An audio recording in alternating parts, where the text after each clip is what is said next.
दवाएं और थेरेपी कर कर के मैं थक चुका हूँ डॉक्टर साहब, लेकिन मेरा ये सेरोटोनिन लेवल बढ़ता ही नहीं है। और क्या ऐसा करें कि मैं डिप्रेशन से, ओसीडी से, जिसमें कि सेरोटोनिन की बहुत कमी हो जाती है, इसको मैं दूर कर सकूं। और आज के इस वीडियो में आपको बहुत क्लियर पता चलेगा, और ये पता चलेगा कि सेरोटोनिन की जो भी मैं नेचुरल तरीके बता रहा हूँ कब आपके काम आएंगे, बहुत अच्छे से काम आएंगे। नमस्कार दोस्तों, मैं हूँ डॉक्टर रवि और आप सबका स्वागत करता हूँ मेरे चैनल पे।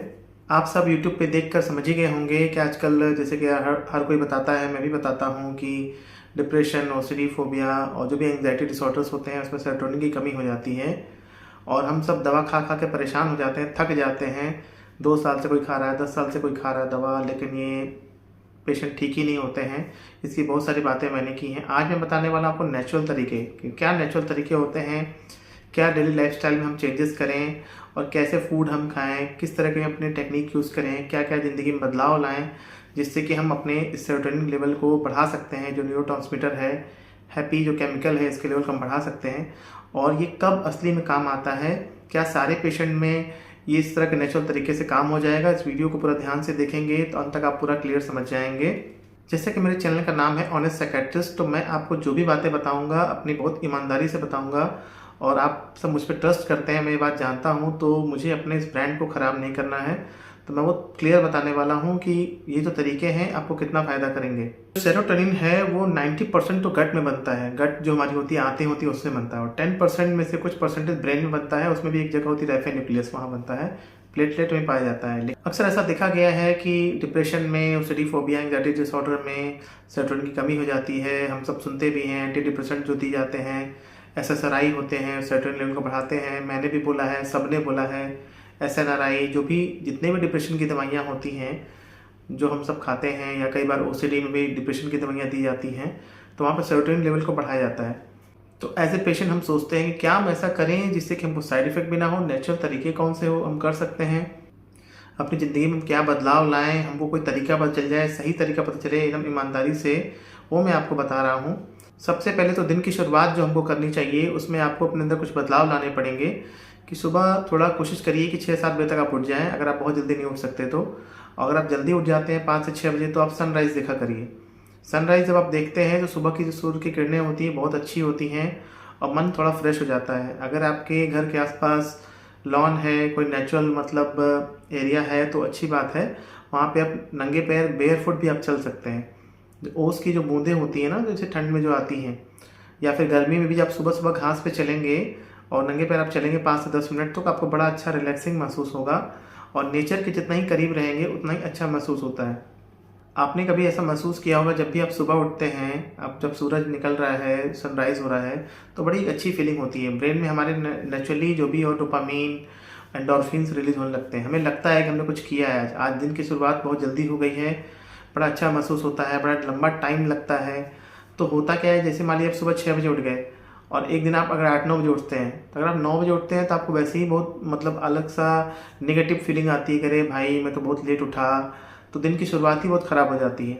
वहीं अगर आप 6 बजे उठ के अपने सारे काम करके 9-10 बजे तक अगर आप कुछ कर लेते हैं, जैसे पढ़ाई लिखाई कर लेते हैं या घर के कुछ काम कर लेते हैं या कुछ भी करते हैं, तो आपको एक बड़ा पॉजिटिव बूस्ट मिल जाता है।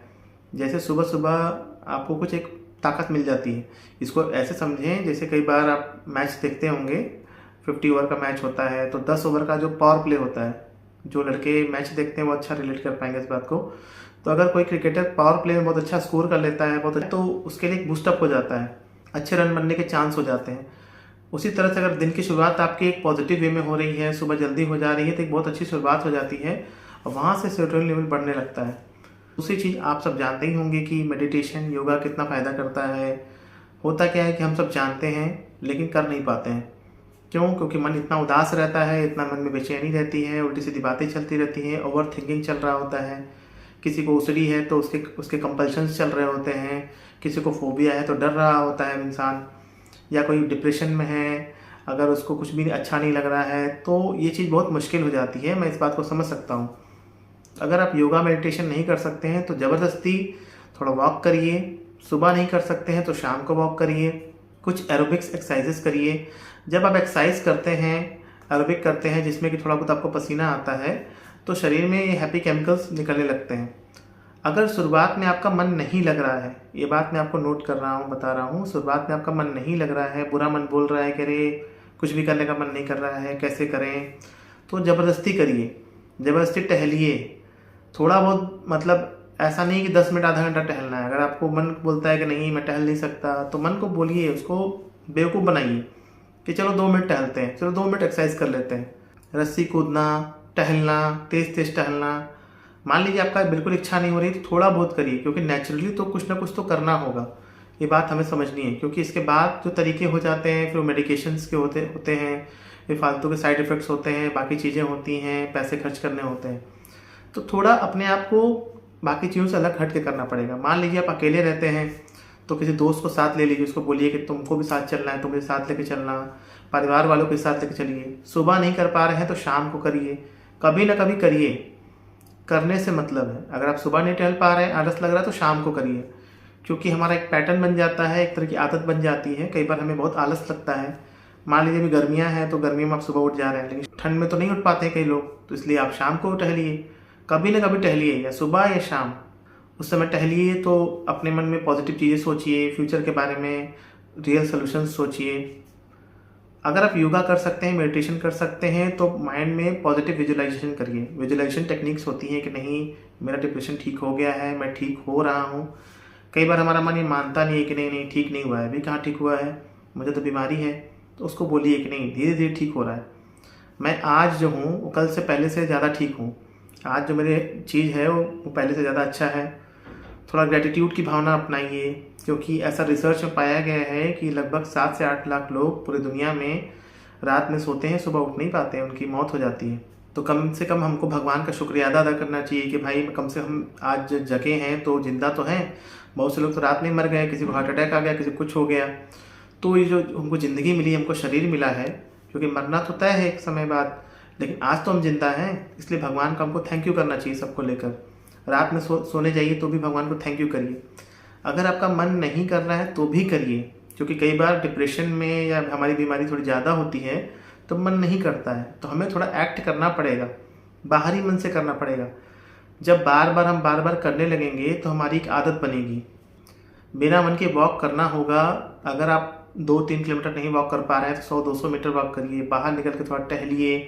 ये चीज़ें धीरे धीरे अपने रूटीन को चेंज करिए। थोड़ा बिस्तर सही कर लीजिए, मान लीजिए आपका बिस्तर गड़बड़ है घर का, तो बिस्तर सही कर लीजिए। मन किया थोड़ा झाड़ू लगा लिए। कुछ ना कुछ माइंड में अलग करना है, अलग पैटर्न करना होता है, ताकि जो सेम पैटर्न आपका ब्रेन का है वो टूटे। ये बहुत ज़रूरी चीज़ है, थोड़ा माइंड को इन्वॉल्व करना है, ये चीज़ें करना पड़ेगा। घर में कोई बड़े हैं तो उनको प्रणाम करना है, सुबह और नमस्ते करना होता है। लोगों से बातचीत करिए, घर में मन नहीं कर रहा है तो भी करिए। बात करने का मन नहीं कर रहा थोड़ा जाकर बैठ जाइए। 4 लोग घर में हैं, अगर आपका बिल्कुल बोलने का मन नहीं कर रहा है तो थोड़ा जाकर बैठ जाइए। घर में कोई पेट है, कोई जानवर है, उसको थोड़ा खिलाइए, कुछ उसकी सेवा करिए, तो मन थोड़ा सा डिस्ट्रैक्ट होता है। और एक बात आप जानिए कि जब आप किसी की सेवा करते हैं या फिर दूसरों को कोई अच्छी बात बताते हैं तो उससे पॉजिटिव आपको मिलता है। उससे जैसे मैं आप सबको समझाता हूँ ज़िंदगी में, तो मेरी लाइफ में भी पॉजिटिव होता है, क्योंकि हम जब किसी को दूसरे को बोलते हैं सबसे पहला असर हमें खुद को आता है। तो मान लीजिए आप किसी को नहीं बोल पा रहे हैं तो घर में कोई शीशा है, मिरर है, उसके सामने बोलिए, खुद को लेकर बोलिए या अपने आप को लेकर बोलिए कि नहीं मैं ठीक हो जाऊंगा, बिल्कुल ठीक हो जाऊंगा। अपने पॉजिटिव चीज़ों को लेकर आपके अंदर क्या क्या अच्छाइयाँ हैं, ठीक है, क्योंकि कई बार हम बीमारी में, बुराइयों में फंस जाते हैं। आपकी लाइफ में, आपकी ज़िंदगी में क्या पॉजिटिव हुआ है या आपके अंदर क्या क्या पॉजिटिव चीज़ें हैं, उसको एक कॉपी में लिखिए कि मेरे अंदर ये अच्छाई बात है, ये अच्छा है, ये अच्छा है, ये अच्छा है, मैं दिल का बहुत अच्छा हूँ। क्योंकि एक बात सब समझिए, जो इनको डिप्रेशन होता है या ओसीडी जिनको रहता है, मैक्सिमम टाइम वो पेशेंट्स दिल के अच्छे ही होते हैं, क्योंकि जो दिल के काले होते हैं उनको जल्दी मानसिक रोग नहीं होता है। लोग थोड़ा सा मतलब सोच की दिक्कत जिनको हो जाती है, डिप्रेशन, ओसीडी, वो लोग थोड़ा दिल के इमोशनल होते हैं, तो ये चीज़ें ज़्यादा होने के चांसेस रहते हैं। तो इसलिए अपने जो अच्छी चीज़ है इमोशनल होना, इसको अपनी कमजोरी नहीं बनाना है, इसको अपनी अच्छाइयाँ लिखना है। ओवर इमोशनल होना ख़राब होता है, ये मेन चीज़ हमें समझनी है। उसके बाद अपने दिन की शुरुआत जब आप करते हैं तो कुछ हल्के काम करिए, जिससे कि आपको पॉजिटिव बूस्टअप मिले कि हाँ हमको क्या करना है, कैसे ज़िंदगी जीना है। आज का सोचा करिए कि नहीं मुझे आज की ज़िंदगी देखनी है, क्योंकि अगर आप बहुत आगे का सोचेंगे तो प्रॉब्लम हो जाएगी।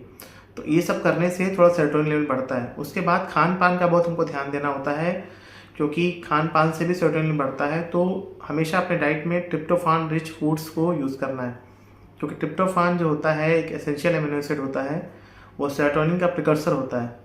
मतलब ट्रिप्टोफान से सेरोटोनिन बनता है। ट्रिप्टोफान के लिए बहुत सस्ता जो अच्छी चीज़ है पाइनएप्पल है, नट्स हो गए, और मान लीजिए जो लोग नॉन वेजिटेरियन हैं तो वो भी क्या कहते हैं कि आपके एग खा सकते हैं, चिकन खा सकते हैं, सैल्मन फिश खा सकते हैं। इनमें ट्रिप्टोफान बहुत अच्छा देखा गया है। टोफू में देखा गया अच्छा ट्रिप्टोफान पाया जाता है। पिस्ताचियो में देखा गया है, पिस्ता जिसको कहा जाता है, उसमें बहुत अच्छा ट्रिप्टोफान पाया जाता है।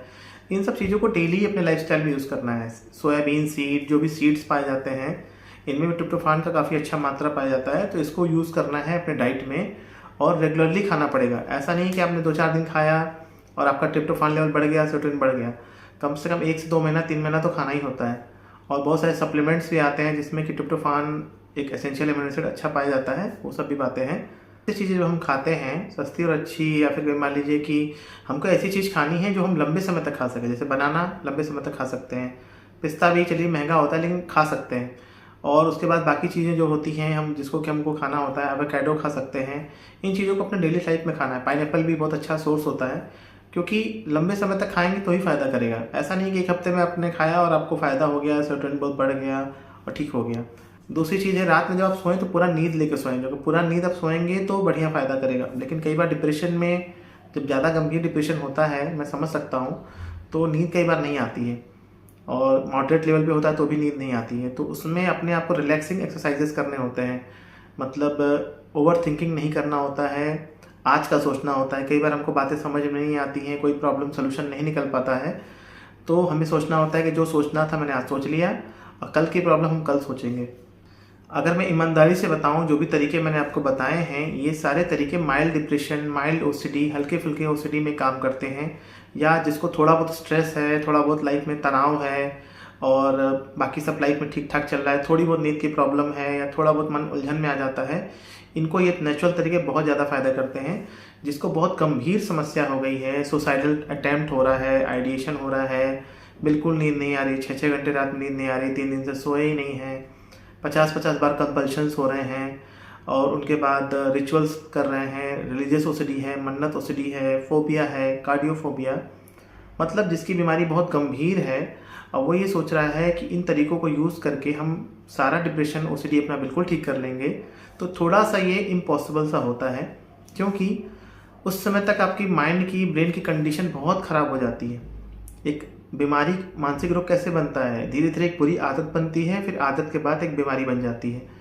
तो बीमारी की जब स्टेजिंग होती है, मतलब जैसे कि हल्का फुल्का बीमारी, मॉडरेट, मीडियम लेवल का और बहुत सीवियर लेवल का। तो जब मॉडरेट से सीवियर बीमारी होती है तो नेचुरल तरीकों को ठीक होने में टाइम लगता है।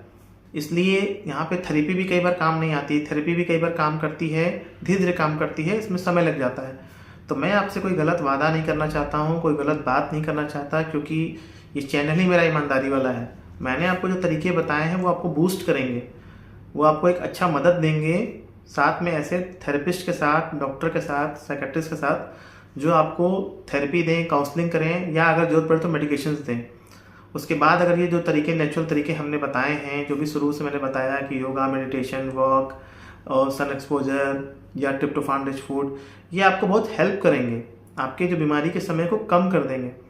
लेकिन आजकल जो वादा किया जाता है, जो यूट्यूब पे मैं देखता हूँ, लोगों को भ्रमित किया जा रहा है या लोगों को बहकाया जा रहा है, एक तरह का स्कैम है ये, कि भाई नेचुरली सेरोटोनिन बढ़ा लो।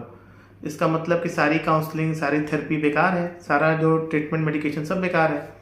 तो ये सब बेवकूफ़ बनाने के तरीके हैं, व्यूज़ पाने के तरीके हैं, जो कि मुझे नहीं करना है। मैंने नेचुरल तरीके आपको बता दिए जो कि आपको हेल्प करेंगे, जो आपकी बीमारी से लड़ने में आपको हेल्प करेगा। सीधी बात ये समझिए। अगर आपको लगता है तो आप इन नेचुरल तरीकों को ट्राई करके देख लीजिए। आप 10 दिन, 20 दिन, महीने भर ट्राई कर लीजिए, क्योंकि मैंने लगभग आज तक 80 से 90 हज़ार पेशेंट देखे हैं। तो मैं अगर आपसे बोलूं कि सब कुछ बिना दवा के ठीक हो जाएगा, बिना काउंसलिंग के ठीक हो जाएगा, सिर्फ ये चीज़ें कर लो, तब तो फिर बेकार ही है ना। फिर हम फालतू में दवाइयाँ देते हैं, फिर फालतू में हम थेरेपी समझाते हैं पेशेंट्स को। ये दवाइयाँ सरकार को बंद कर देनी चाहिए। सिर्फ मेडिकल कॉलेज में, हॉस्पिटल में सब डॉक्टर्स को यही करना चाहिए। तो गलत काम तो करना नहीं है, लेकिन फिर भी लोग वीडियो बनाते हैं। इसीलिए मैंने इस वीडियो का टाइटल रखा है, थंबनेल रखा है कि क्या वाकई सबका डिप्रेशन ओसीडी ठीक हो जाता है नेचुरल तरीके से। तो बीमारी की कंडीशन पर डिपेंड करता है, चीज़ें हेल्प करती हैं। जैसे सप्लीमेंट होता है, विटामिन हम सब जो खाते हैं, आम भाषा में आप सब समझिए कि मान लीजिए आप खाना खा रहे हैं, साथ में आप विटामिन लेते हैं या कुछ और टॉनिक लेते हैं, तो क्या ऐसा हो सकता है सिर्फ टॉनिक लेने से ही मतलब पेशेंट को कोई भी खाना खाने की जरूरत ना पड़े? खाना तो खाना पड़ता है ना, बाकी चीज़ें करनी पड़ती हैं, पानी पीना पड़ता है। तो ये खाना जो हम खाते हैं यही मेन चीज़ होती है। जैसे कि यहाँ पे थेरेपी, काउंसलिंग, सीबीटी थेरेपी जो होती है या फिर दवाइयाँ जो दी जाती हैं, एंटी डिप्रेसेंट दी जाती हैं, ये मेन होती है। साथ में ये नेचुरल तरीके से सप्लीमेंट होता है। अब होता क्यों है कि आपका ये डिप्रेशन ओसीडी ठीक नहीं होता है? जैसा कि मैंने बार बार बताया है, बहुत से लोग मुझे कमेंट करते हैं कि मेरा 2 साल से डिप्रेशन चल रहा है, 5 साल से चल रहा है, 10 साल से चल रहा है। तो बहुत सारी वजह होती हैं, जिसमें सबसे मेन वजह होती है आपका अच्छा साइकियाट्रिस्ट नहीं होना। हम न्यूरोसर्जन, फिजिशियन किसी से भी दिखाते रहते हैं, ऐसे साइकियाट्रिस्ट से दिखाते हैं जो सिर्फ दवाइयाँ लिख रहे होते हैं फटाफट, या कई बार पेशेंट बातों को उतना मान नहीं पाते हैं। तो बहुत सारी वजह होती है, जिसको लेकर मैंने वीडियो बनाया हुआ है। ये जो तरीके मैंने बताया नेचुरल तरीके, इससे आपको हेल्प मिलेगी, लेकिन ये रिप्लेस नहीं करेगा, ये बात मैं क्लियर बता रहा हूँ। तो उम्मीद करता हूँ वीडियो आपको कभी पसंद आएगा, अच्छा लगे तो मेरे चैनल को शेयर करिएगा, सब्सक्राइब करिएगा। मिलते हैं दोस्तों आपसे नए शानदार वीडियो में, तब तक के लिए नमस्कार।